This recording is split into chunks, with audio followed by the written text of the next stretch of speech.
Imagine sitting in a sterile clinic, looking at a tiny, sleek, black box. You hate needles. We all do. A smiling technician comes over, pricks your finger, and collects just one single drop of blood. They tell you this single drop will run hundreds of tests. It will detect cancer, diabetes, and heart disease before you even feel sick. It sounds like a miracle. You feel a wave of relief. This is the future of medicine, right? Except, it was all a lie.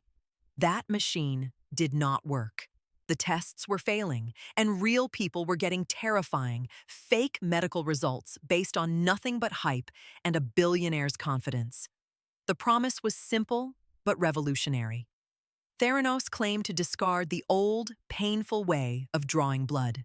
No more massive needles, no more giant vials, just a tiny pinprick on your finger, collecting a microsample in a tiny container called a nanotainer.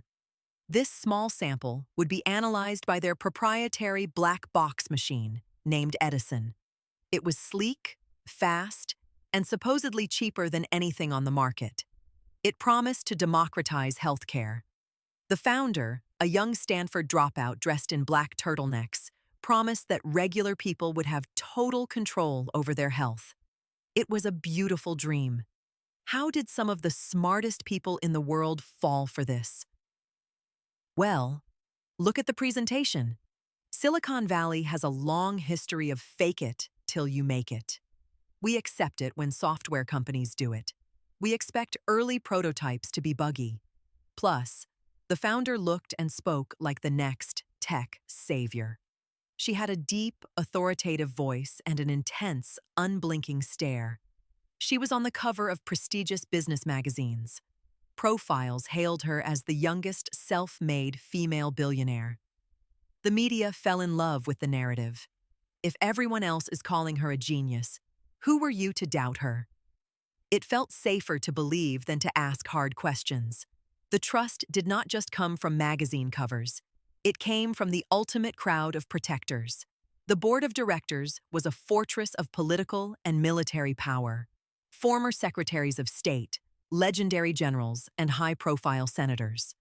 These were people accustomed to national security secrets, not medical laboratory validation. When critics asked to see the technology work, they were met with extreme secrecy. The excuse? Trade secrets. If they showed you how it worked, competitors would steal it. This brilliant shield of secrecy made the mystery even more alluring. Investors poured in hundreds of millions of dollars, terrified of missing out on the next big tech gold rush. But this was not a harmless software bug. In healthcare, when software crashes, lives are disrupted.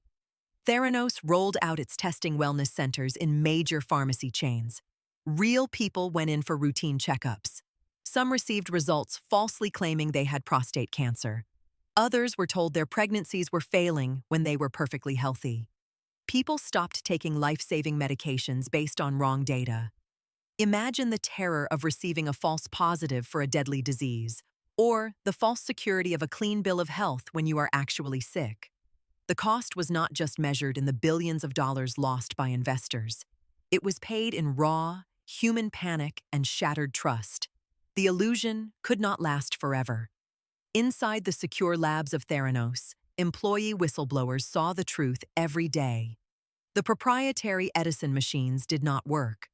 They gave wildly inconsistent results. To keep up the facade, Theranos secretly ran patient blood samples on commercially available, modified third-party machines from major brands. They diluted the tiny blood samples just to have enough volume to run them, which ruined the accuracy. When an investigative journalist started digging, the house of cards began to wobble. Theranos tried to intimidate the whistleblowers and threaten reporters with expensive lawyers, but the truth was too heavy to bury. Looking back, the red flags were everywhere.